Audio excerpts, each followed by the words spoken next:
અમદાવાદમાં મૂર્તિ ખંડિત થઈ, બીજી બાજુ સંસદમાં બાબા સાહેબના અપમાનને લઈ અને હોબાળો મચ્યો હતો।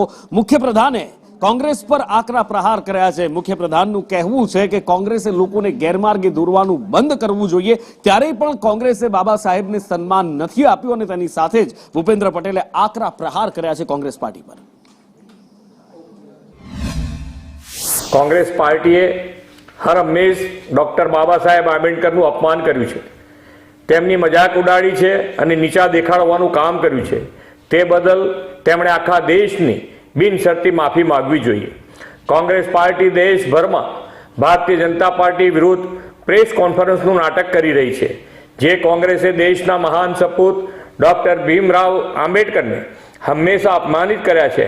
આજે એ જ પાર્ટી બાબા સાહેબ માટે પ્રેમ અને લાગણી હોવાનો દેખાડો કરી રહી છે। જે કોંગ્રેસે બાબા સાહેબ આંબેડકરને 1952માં લોકસભાની ચૂંટણી અને 1954માં પેટા ચૂંટણીમાં હરાવ્યા, જે કોંગ્રેસે બાબા સાહેબને દેશના કાયદા મંત્રી પદથી રાજીનામું આપવા માટે મજબૂર કર્યા, કોંગ્રેસ પક્ષે જે મહાન સપૂતને ભારત રત્ન પણ નથી આપ્યો, આ પાર્ટીએ બાબા સાહેબનું એક સ્મારક પણ નથી બનવા દીધું। આદરણીય મોદીજીની સરકારે લંડનમાં જ્યાં બાબા સાહેબ રહેતા હતા ત્યાં તેમનું સ્મૃતિ સ્મારક બનાવ્યું।